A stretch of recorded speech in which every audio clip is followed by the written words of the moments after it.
আসসালামু আলাইকুম viewers, welcome back to my channel Rangpur and Kurigram recipes. আজকের recipe fried egg and chicken noodles. খুবই মুচমুচে এবং সুস্বাদু এই চিকেন নুডলসটি। ভিডিওটি শেষ পর্যন্ত দেখার জন্য অনুরোধ রইল। আজকে আমার রেসিপির জন্য লাগবে নুডলস। এখানে আমি কোকোলা নুডলস নিয়েছি, আর একটা ডিম, আর হাফ কাপ চিকেন চপ। প্রথমে নুডলসটাকে মাঝখান দিয়ে ভেঙে 2 ভাগ করে নেব, তারপর ফুটন্ত পানিতে দিয়ে সিদ্ধ করে নেব। আর সিদ্ধ করার সময় 2-1 ফোঁটা সয়াবিন তেল দিয়ে দেবো, যাতে করে নরম না হয়ে যায়। আর লাগবে কিছু মশলা। প্রথমে আমি কিছু চিকেন চপ নিয়েছি হাফ কাপ, সেগুলোকে খুবই ছোট ছোট পিস করে কেটে নিয়েছি। তারপর এর মধ্যে দিয়ে দিচ্ছি 1 টেবিল চামচ টমেটো সস, আর 1 চামচ সয়া সস, 1 চামচ আদা রসুন বাটা, হাফ চামচ গোলমরিচের গুঁড়া, হাফ চামচ হলুদ, হাফ চামচ মশলার গুঁড়া। এই মশলার গুঁড়াটাতে আছে জিরার গুঁড়া, ধনিয়ার গুঁড়া।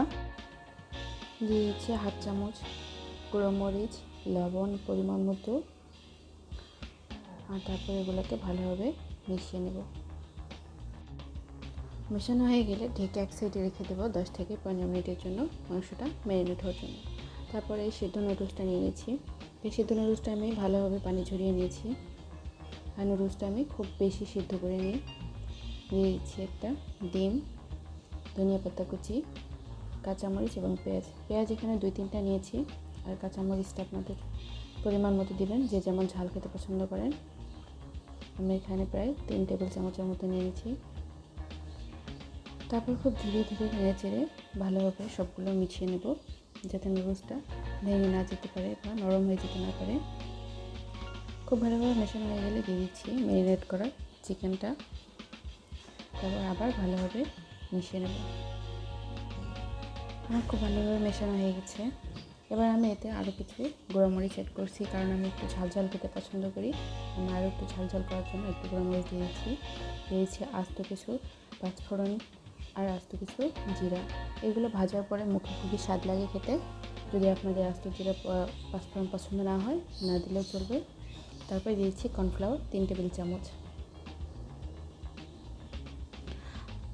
আর দিয়ে দিচ্ছি 2 টেবিল চামচের মতো আটা, স্বাদ মতো কিছুটা লবণ। আমার লবণটা কম মনে হয়েছিল। তারপর আবারও খুব ভালোভাবে মিশিয়ে নেব।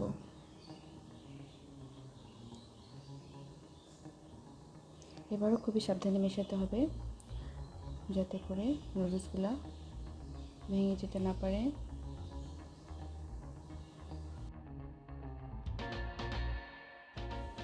দেখুন, আটা আর কর্নফ্লাওয়ার মেশানোর পরে এমন হয়েছে। এই পাকোড়াটার স্বাদ বাড়ানোর জন্য আপনাদের একটা ছোটো টিপস বলে দিই। সেটা হচ্ছে যে এই যে নুডলসের মশলাটা আছে, এটা ভুল করে এখানে ব্যবহার করবেন। যদিও এই মশলাটা আমারও প্রিয়, কিন্তু এই পাকোড়াটাতে এই মশলাটা দেওয়ার ফলে এই পাকোড়াটার স্বাদটা একদমই চেঞ্জ হয়ে যায়। আপনারা চাইলে একটু করে দিয়ে দেখতে পারেন, সামান্য একটুতে দিয়ে চেক করে দেখতে পারেন। তারপর একটা চুলা কড়াইতে তেল গরম করে নিয়েছি, আর এভাবে হাত দিয়ে চেপে চেপে পেঁয়াজি শেপ যেভাবে দিই আমরা, বা সাধারণত যেভাবে পাকোড়ার শেপ বানাই, সেভাবেই শেপ করে দিয়ে গরম তেলের মধ্যে দিয়ে দিতে হবে।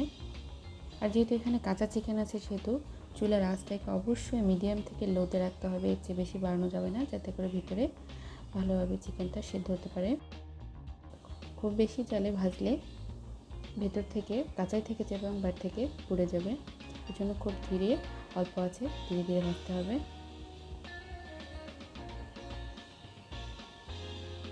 এভাবে বারবার উল্টিয়ে ভাজতে হবে, যাতে করে পুড়তে না পারে আর খুব ভালোভাবে সেদ্ধ হয়। আজকের এই রেসিপিটি আশা করি সবার খুবই ভালো লাগবে, আর বাসায় অবশ্যই ট্রাই করে দেখবেন, কারণ এর স্বাদ একদম মনে রাখার মতো। কথা দিচ্ছি, আপনি যদি একবার ট্রাই করেন, তাহলে দ্বিতীয়বার আবার ট্রাই করবেন এটা খাওয়ার জন্য, কারণ এতই সুস্বাদু। খুবই মুচমুচে এবং ভিতর থেকে চিকেন আর ডিমের যে সুগন্ধটা আসে, তা একদম মন মাতানোর স্বাদ। তো ভিউয়ার্স, ছোট্ট একটা রিকোয়েস্ট থাকলো, যদি আমার রেসিপিটি ভালো লেগে থাকে তাহলে একটা লাইক করে দিবেন, আর বাসায় ট্রাই করে অবশ্যই কমেন্ট করে জানাবেন কেমন হয়েছিল। আর কেউ যদি আমার চ্যানেলে নতুন ভিউয়ার্স হয়ে থাকেন, তাহলে প্লিজ একটা সাবস্ক্রাইব করে দেবেন, পাশে থেকে বেল বাটনটি বাজিয়ে দিবেন। আমার ফেসবুক পেজ রংপুরিতে একটা ফলো করে দিবেন এবং অবশ্যই পাশে থাকা বেল বাটনটি বাজিয়ে দিতে ভুলবেন না। আর যারা অলরেডি আমার চ্যানেলের সাবস্ক্রাইবার তাদের জন্য আমার অসংখ্য ভালোবাসা এবং ধন্যবাদ।